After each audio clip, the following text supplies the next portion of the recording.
Big up Spurs fans near and far. You know it survived with your boy Dejispurs, but I got a special guest this afternoon. It's my bro, Matt. Matt, it's a pleasure to meet you. Matt, you've got a smile on your face, and you've been sporting this smile for quite some time. So how are you, mate, before we kind of get into it? I'm good, bro. Thanks so much for having me on. It's it's nice to jump on the show. I ain't got much of a poker face, to be honest, so my smile deceives me going into the game. But I think cautiously optimistic would be the way to phrase it at the moment. But positives today. But we'll see come 10 o'clock tonight or whatever. Yeah, look, and I know, Matt, you're going to be going to the game. One of the things I like to do with these preview shows is obviously Ivan Toney's back, and we're going to try and get into that. But from the outside looking in, we played you first game of the season. Since then, it feels like an age, that first game. But what have you made of Postecoglou, and what have you made of Spurs this season? Do you know what? I think he's been amazing. And it's twofold. I think seeing the football that Spurs are playing, I still think there's a way to go, but there's an identity there. And I often say it on Potts' podcast as well, just like you can see with managers when they're designing a style of play, they're implementing it. And although they might not have the right players to fit those kind of places and whatever, I still think there's maybe 2 or 3 buyers for you guys that could come in the summer, probably not in this window, obviously. But yeah, I think as a person, he's cool. I think he's the kind of character that the Premier League needs, especially with Klopp on the way out. RIP Klopp. But yeah, I mean, it's good. It's good to see it. And I think if you want to have a kind of point of reference, I still look at Man United under Ten Hag, and I have no idea. What's that like. I don't think their fans do. I don't think he does. I still think Spurs have got a way to go. I still don't think that you guys will be pushing for the title at the end of this season. But I do think if it goes the way it's going at the moment, next season is a very realistic opportunity. If the right buyers come in summer, I can see it happening. That pleases me because, I talk about Spurs and I don't ever like my club being written off. But the fact that we can talk about, if not this season, maybe next season, just shows the good work that Postecoglou has done for Spurs. And he's literally changed our fortunes around. I mean, if fingers crossed, if all goes well, I reckon he can be up there with Klopp and Pep. Because just the way he's transformed the game, pretty much every game, barring the Wolves game, we've probably dominated, and maybe Brighton to a certain extent. I thought we were unlucky against you guys. We lost Romero quite early on with that concussion. That was a weird game because you had more possession. I think we made better chances. I think a draw was fair. Yeah. But yeah, was it first game of the season? It was the first game. It was literally the first. That was our first draw, 2-2. Yeah, Van der Ven kind of a bit of a mistake to get the goal. Yeah, but you know what? I'm pleasantly surprised about Brentford. You, man, have kind of secured yourself. Imagine, who would have thought Brentford is for me, is now an established Premier League side. We got Brentford coming up, nobody's looking forward to that. And one thing I think your manager does well is he picks ballers. Might not be big names, but they are. And Bremo, for me, gives me nightmares. Yeah, you know what I mean? And I'm kind of glad, and we're going to talk about the team lineup today, but I hope he's still out injured, to be honest, because he's he'll still be out. Do you know what I mean? Then you got your midfield, the guy you got from Arsenal. I think he's a fantastic. I just like your whole squad. I think you handpick some real quality players, and you deserve to be. I think maybe let's talk about it. Ivan Toney's been out, and I think it's unfair to say that you're a one-man team. I've been listening to Talk Sport and they're like, well, Ivan Toney is the difference. He pretty much makes Brentford what they are. I think you're a good team. You've got good players, whether you have Tony or not. Are you shaking your bum violently? Are you excited that him being back is he the difference? Because people are. I'm on the opinion that I'm not sure he can cut it at a big six. I think. I think he's good at your club, and I think he's a legend at your club. But when you make that step up, and I don't mean it in an arrogant way, it's just a different kettle of fish when you've got that pressure. Your opinion, let the audience know. What are you saying about Ivan Toney and the impact he has on your club? Yeah, well, the final point you touched on there is quite interesting. And I've seen a few like podcasts and even people like Simon Jordan saying about he needs to have a bit more respect for the club and this, that, and the other. Like, there are certain comments that I feel like he's gone too far. And obviously, there's the thing a few years ago when he was like, fuck Brentford. And he's obviously trying to chirp someone on a boat or do whatever. So he said whatever needed to be said. And I think we could all look past it. But he's very open about being like, I want to play for a big club. He's obviously a massive advocate of Arsenal. He's a Liverpool supporter. Like, it's modern day football. I get it. Like, no one in the Brentford team grew up going, man, I want to play for Brentford, because they're not from Brentford. They don't care. Like, and as much, I think he should have a bit more respect. But ultimately, if he wants to kick on and go to a bigger club, it's unrealistic for me to sit here and go like, how dare he? Like, we can be competing for title. Like, we're not going to be competing for title, at least not in the next 10 years. So you just got to be realistic about it. As long as business is done in the right way, with respect to whoever the parties are involved, every player in that Brentford team is probably looking, going, if I have 2 good seasons here, I can kick it up and I can be in Champions League football next season. And I have no qualms with that. Like, I when I'm on Dan Potter's show, there'll be nightmares happening with our team, and I'm still there like, I can't believe we're in the Prem. So, like, you kind of are just grateful. We're not, I don't want a team full of mercenaries. Like, I don't want people just come in for money. And Brentford isn't that club. We haven't got the money to do it. But I reckon he'll stay with us today. I don't see anything happening at midnight tonight. And then I personally would like to see him, as much as it's going to pain you guys, I'd like to see him at Arsenal. I think I could see him fitting in at Arsenal. And doing bits, but we'll see. I feel like Arsenal will fumble that deal along the lines somewhere. There's strong murmurings that he could actually become in Spurs. Do you know what I mean? I've seen a few more in the last 48 hours. You know what I mean? So I could see that maybe happening in the summer. Matt, you said something that kind of surprised me, and I do get this with a lot of the guys in your position. I just think I'm a bit surprised that you kind of accept that. You know, in the next 10 years, you might not be up there and this and that. I think with the foundation that's been built by your gaffer, why can't Brentford be looking at Europa League and Champions League in the next 10 years? I think you can if you build a solid base. And also, I have a special place for Brentford because of the work you've done on Christian Eriksen. You gave him an opportunity, and you gave him, for want of a better word, you gave him his life back. I was gutted when he left. He's been the only one that, like, had the whole time that whole saga happened when he came to us, and you probably won't remember it as well, but like, we were on a dire run at the time. Like, we were relegation bound, and he just came in and just, I mean, like, probably the best player I've ever seen at Brentford, like, hands down. But I was so confident. I was like, unless he goes to Spurs, he won't go anywhere else. And then he went to United. What a shit sideways move. And I don't mean sideways, you know, obviously United's a bigger club. It is a sideways move. Come on, they're not the same. If we'd have gone back to Spurs and had 2 seasons at Spurs, and everyone would go, wow, man, that's like a full circle moment. I really, but just to go to United and a team with no direction, he's probably one of United's best signings, if not their best signing in the last how many years. Like, he's not, he keeps the team ticking over.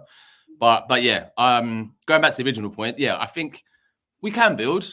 You got to look at Ivan Toney at the moment. He's 26, 27. For him to go, I'm talking about him specifically in his career, to go to a Liverpool, Tottenham, Arsenal, I'd be happy for him this moment in time. And in the next 3 or 4 years, we'll see about keeping on to these players. But it's just part and parcel of the club. We had it when we were League One and when we were Championship. We've always been that club. And I think when you're reared in that way and you grow up with that as the kind of foundations of it, don't get me wrong, it's heartbreaking. I've seen players go in League One and League Two that I was gutted and then went to QPR and Fulham and sat on the bench and like it's just part and parcel of it. But I'd like to see us personally kick on. I think we will, but there's still, you know, the golf in the Prem of the top 6 and the rest. Bar, you know, when you look at like your Leicesters and Brightons doing bits as well, like it is massive and it's hard to keep that as an attainable level for a long period of time. Fair play. No, it's always you know, because I respect Brentford and, you know, you guys have been on a journey, but it's massive, you know, and I talk about with friends. I got friends who were in the academy, and, you know, I think your academy was one of the best. And then one day you decided to cut the academy, which I thought was a shame. But actually, what it did, it was a revelation for you because you got a Brentford B team. Could you just let us know? It was quite forward thinking. It was basically the long and short of it was they found out they equated an amount to how much it costs per player that comes through the youth academy who actually kicks the ball for the first team. And I think there was like 1, maybe 2. And it didn't make sense. And I think we were still Championship, maybe League One at the time. It just wasn't a viable option and something that had to go. So the B team was bringing in players that had been released around Europe that were slightly older, who had done all that youth development and got to like 17, 18, got let go of a club. And then we started to bring them in. So that's mainly what the B team is, whereas kind of coaching kids from the age of 12, putting them through an academy and then never kicking a ball for Brentford just didn't work. And I was livid when it first happened. I was like, how on earth can we talk about being a progressive club? And then when you actually look at it on paper, and they're either in the process or they have reopened the youth academy now that we've got more money behind us. But yeah, at the time I was livid because it's such an easy thing to be annoyed about. And then when you actually go through the particulars, you're like, oh, does make sense. And we probably wouldn't be where we are now if that didn't happen. And obviously realize that we now need to put the money back into it and keep the balance. So I kind of get it now. But yeah, at the time, raging. Absolutely. Mate, I was fuming because I thought like Brentford had one of the best academies. I would say up there. I mean, I understand that you had the Chelseas and the kind of Fulham stealing players, but ultimately I'm all about progression and we want to be progressing our young players. We want to be developing them. And I didn't want us to become a country where we're just going to buy talent because then how does the young ones get through? And I thought Brentford was one of the clubs that was kind of true to that to a certain extent. So when that thing went away, I was livid. I'm not going to lie to you, but there are murmurings that it's going to kind of open up, which would be good. Like I said, that I follow Brentford. It's a lovely club, and the fact that you can go to someone's apartment and watch the game from their apartment. Just to be honest, at some points. But Matt, I want to kind of dive in. So for us Spurs, I think we've had an all right season. I think had we not had the injuries we had, we could be a lot higher in the Prem. I mean, the fact that we are top 5, given that Maddison's missed 10 games, Van de Ven missed 10 games. Maddison back this evening, apparently. Maddison is back. He played against what's his name? He played against Man City last week. He came on the last 15 minutes. He hardly touched the ball, to be fair, but he's a bit rusty. But I think that's a tough game to come back into as well. Yeah, I think he starts. My issue with Spurs at the moment is bloody hell, I can't wait for Pape Sarr, Bissouma, and Son to come back. That Werner guy, if he doesn't kick on tonight, I want him out of my club. And Brennan Johnson. That's a very weird signing. Like he's on loan, right? I liked it in the sense that Postecoglou, what he's been able to do is he's been able to squeeze out every last juice out of these players. He's actually got a tune out of Emerson Royale. He's got a tune out of Ben Davis. And when you're able to get tunes out of these players, he's got a tune out of everyone. So I'm thinking maybe he can get a tune out of Werner. Because Werner at Leipzig was like, it was Mo Salah-esque. He's got that raw talent, He has. So can he unleash it? If he can't, then I want him out of my club. And then Brennan Johnson's just a bloody coward. You know what I mean? He's just we were touted with him for ages, and I've just never really. I mean, when he skins a man, he's lightning. But but he's a pussy clat, to be honest. Yeah, he's so weak. Another weird guy. And like, was he 50 million or something mad? He's a Brennan Johnson. Unless you man up on the pitch, you're pussy clat. You get what I'm saying? Like honestly, it reminds me of Dan James at Man United and Leeds. Yeah, like lightning, but just hit the weights, man. Just no hit the weights. But with Maddison back tonight, Romero's back, Van de Ven. We are missing our midfield trio, but we do have Bentancur back. So we have Maddis, Bentancur, and it'll probably be Skip. Tell me how you likely to set up. What's your Yeah. What's your starting lineup likely to be? And do you play expansive football?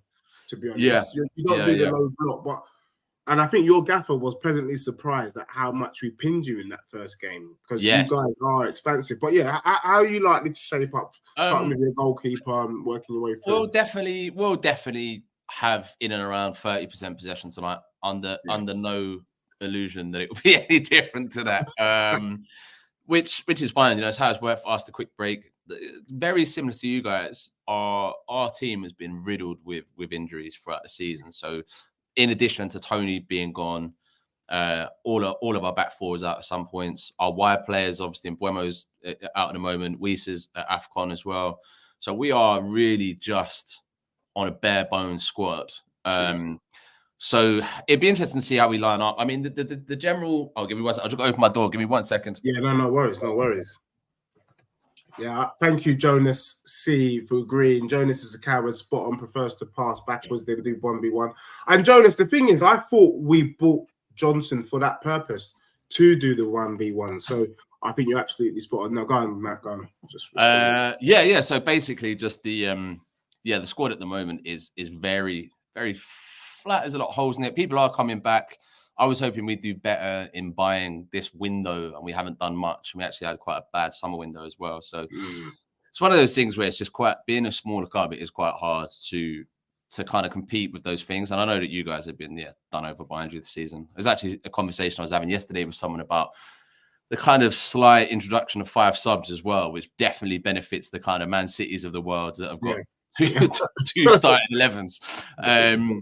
But yeah, I think we'll sit back behind the ball. We've got Jensen back tonight, who is a player that I didn't understand him for a long time at Brentford. He's the Brentford playmaker, but loses the ball quite a lot. But you realise without him on the park, that spark is kind of gone. So it'd be interesting to see how he gets on tonight, and he can sit in that kind of pocket, almost play like a quarterback role.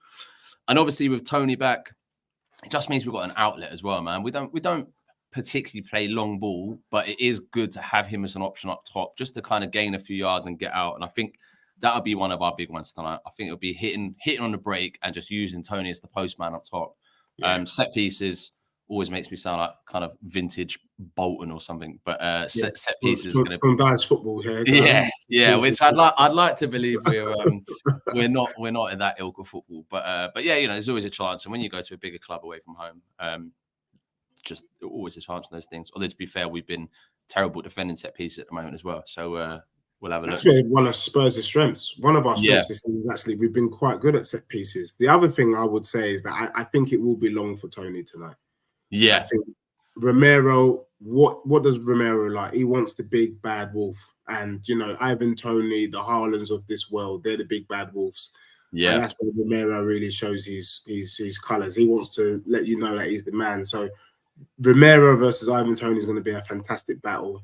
You'll probably see Tony drop into that hole as well. Like the thing is that I like, and what I used to hate watching Kane do it for England, but when those players that play up top and they play on the line come and drop in those holes, if he's not getting any joy against Romero, I do think that he'll drop into that pocket a little bit more. It usually works when we got Mbuemo on the side, whereas at the moment we're kind of a bit lackluster when it comes to attacking options. But yeah, I'd imagine if he's not getting any joy against Romero, it will start dropping a bit deeper and then try and open up the play a bit more. Yeah, no, fair. And then I think that's probably where he gets some joy, because definitely going toe to toe. But you know, we will have Vicario in goal, and for me, Vicario and Alisson are the best 2 goalkeepers in the league. We've got Udogie and Porro. Porro's played every game this season. I think he's played the most amount of games, and he's been amazing. I didn't rate him at the beginning. I think he's absolutely him and Benson Kirby, my 2 players that I'm like, mate. Porro, he finished Tottenham at Sporting Lisbon when we played him in the Champions League. I was like, get this brother in, and they got him in. Bro, he's second to Trent. He's got 7 assists. Well, his finish the other day was ridiculous. I can't remember who it was against. It was against Burnley, innit? Was it Burnley? The Burnley game. That top. Yeah, he's really. I did enough one. I didn't get it first, and then now I'm like, okay, he's a quality player. Udogie, I think, is just fitted in the Premier League like a glove. And then Van der Ven, you know what, he's the quickest centre back in the league. I see a lot of people talking big. Like I saw a couple of interviews earlier, people saying like we'll take him the next 2 years over Van Dijk any day of the week, which is quite bruv. In fact, Liverpool should have, to be honest. But I think Van de Ven has the potential to be the best centre back in the league. He's that good. It's not a surprise. You know, when Van Dijk and Alisson joined Liverpool, they literally changed Liverpool's fortunes. I would say him and Vicario have been the reason why Spurs are where they are, even though he's missed 10 bloody games. Do you know what I mean? Under Van de Ven, we didn't lose a game. All season. You know, since he's been gone is when we've lost bloody 5 games, you know, half of the last 10. But Bentancur, I think, is an absolute joy to watch. And thank you for noticing him. And what I think is going to be the scariest midfield in the league is Bissouma, Bentancur, Maddison. That's a very dynamic trio, isn't it? Bruv, it's a wrap, to be honest. With Son on the left, Kulusevski on the right, and Richarlison up top, who's actually finding the back of the net. So we're not looking too bad. We're not looking too bad, to be honest. I think we're up there. So I think, like, I agree with you. I think we have more ball possession. I think we win tonight, you know. In a hypothetical world, would you swap Richarlison for Tony? The obvious answer would be yes, but I'm not so sure that Ivan Toney gives us more than Richarlison, you know. Richarlison is a hard worker. He does a lot of dirty work. And Ivan Toney, I don't see Tony doing that much dirty work. I mean, he can do the hold-up play. He will get stuck in. To be fair to him, there are games where, like, you know, tonight, he could very easily tonight end up with 10 touches of the ball. But I do think he'll drop deep. He's very good at tracking people as well. If there's a higher press, he's always the one leading the line. He's one of those that not much gets said about it, but he's not one of those centre forwards that kind of throws his arms up in the air and lets the game go by if he ain't got possession. Like, he will get stuck in. Well, do you know what? One thing I can say though is that Ivan Toney, he can find the back of the net. Probably more so than Richarlison. And what I found quite interesting in his game back was he was oozing confidence. Like he oozed, like that free kick. He knew he was going to score that free kick. You could see in his whole demeanor. And I think that's priceless. That's almost Kane-like. Because strikers, you've got to be confident. If you're unsure of yourself, it shows with how you play. And I think that is probably why Ivan Toney probably pips Richarlison. Richarlison's unsure of himself. He's unsure in front of goal. Tony banged the hat-trick for the B team the week before he came back into the first team as well. So I had loads of people messaging me being like, should I put him on my fantasy team? Should I do that? I was like, get him in. And they're like, is he not going to be rusty? I was like, get him in.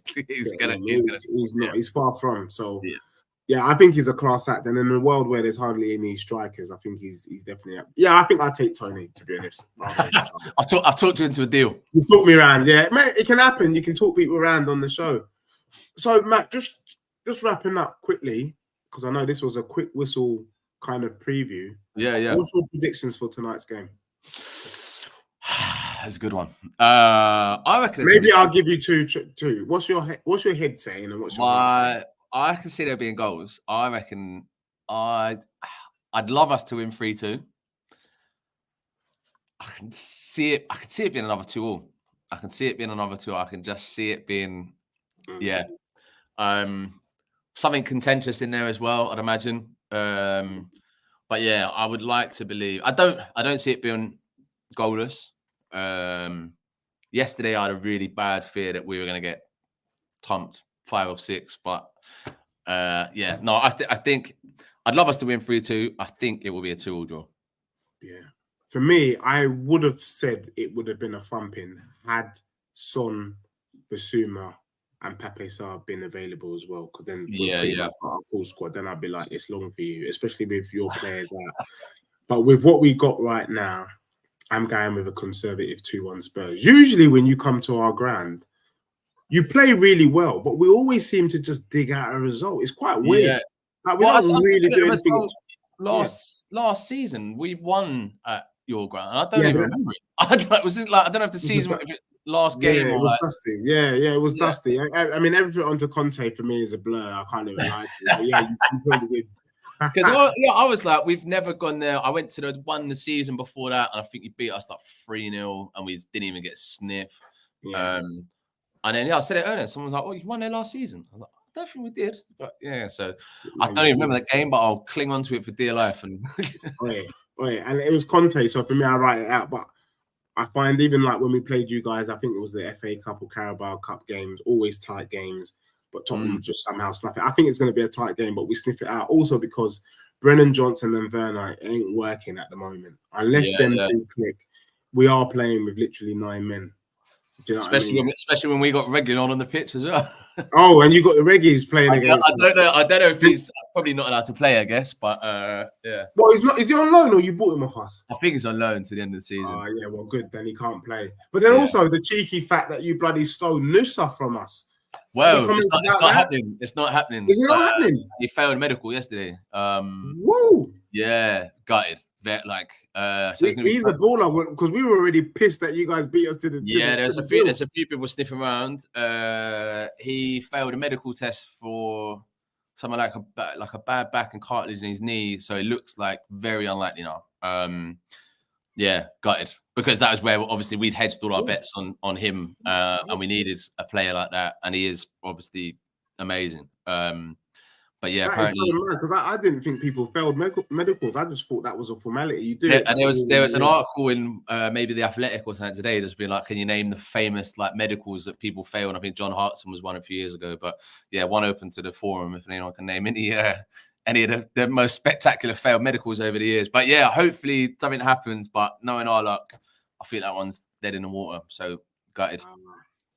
That's a shame. So really, there's still hope, Spurs fans, for us to get this Nusa deal over the line. Brentford, with their bloody overzealous medical team, have failed Nusa, opening the door. The conspiracy theories are open. He was always meant to come to Spurs. You can gamble 30 million. That's our next 5 seasons budget right there. So we got to have all limbs working at the very least. Yeah, no, fairs. So look, Matt, you're going over to the best stadium in world football. Yes, yeah. Apparently there's some sort of You've been before, yeah? Yes, yeah. I've been there a few times. So yeah. Looking forward to it again. Absolutely. It is an incredible stadium, to be fair. It's just insane. It kind of makes you feel very small and childlike when you go into something that massive. Yeah. No, thank you, man.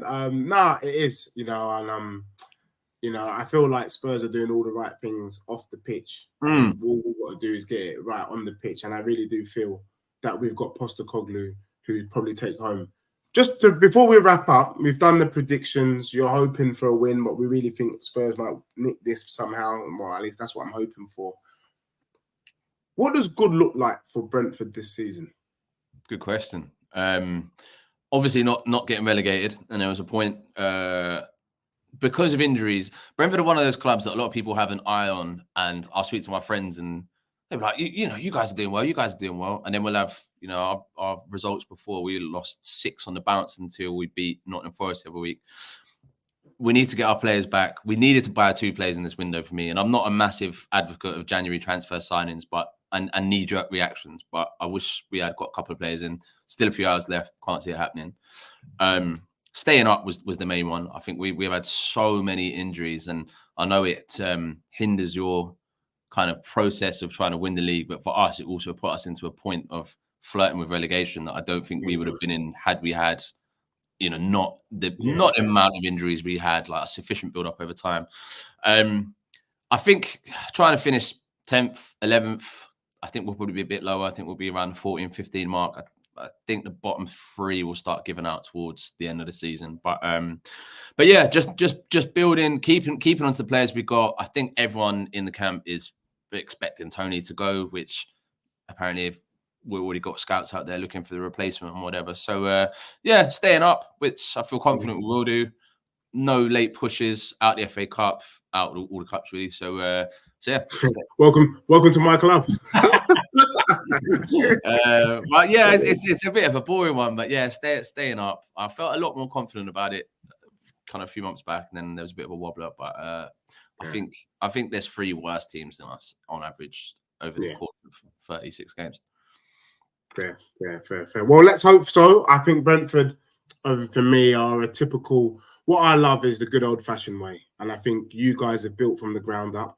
And any team that builds from the ground up, Brentford, Luton Town, I think even Brighton, building from the ground up, making a business out of it and getting some success. You deserve every success You know, people like the Chelseas and the Man Cities of this world that have bought their way to where they are, they're an absolute disgrace, and I don't rate them, and I'll never give them props for that. So, you know, for me, I hope Brentford stay up. I can see you guys. You deserve to be at least top 10, in my opinion. And let's hope that Ivan Toney can kick on. But I don't want him to start tonight. But Ivan Toney should start this weekend. And as long as he does that, I think you guys would be comfortable this season, in my opinion. Do you know what I mean? I like that. But yeah, no, wicked. And for me, Matt, I'm not going to lie to you. You've heard it here first. Until I see otherwise, I think Spurs are in the title challenge. Yeah, okay. I hope I'm wrong. I do hope I'm wrong. I've got a very soft spot for Spurs. Postecoglou is either he watches my channel or me and him just think alike. But somebody one of the journalists said to him yesterday that it looks like you're out of all the cups. And he went, well, we're still in the league, mate. Do you know what I mean? And that, for me, is why I love the guy. Because until the music stops, we keep playing. That's it. Don't be telling us that we're out when we're still involved. That's just stupid. That's the mentality you need. That's what you need. That's it, 100%. So look, Spurs fans, there you got it. Me and Matt, we've dissected the game for you. Whistle stop. We did it in 30 minutes, which is the fastest I've ever done a preview before. Bloody hell, mate. Rapid. Most efficient man in show business. Do you know what I'm saying? But hopefully tonight, the Spurs side of London will be laughing. By the way, Matt, I've asked for a preview at some point if we can. I'm in a reaction. But don't message me if you guys win, yeah? Because I'll be straight on the reaction then. Do you know what I mean? I'm just kidding. But look, enjoy the game tonight. Enjoy the stadium. Have a pint on me. And on that note, everyone in the chat, those watching later on, thank you. Make sure you do what you need to do. Like and subscribe. And we are out. Nice one, Deji. Thank you, bro. Dano, yeah. Dano, yeah.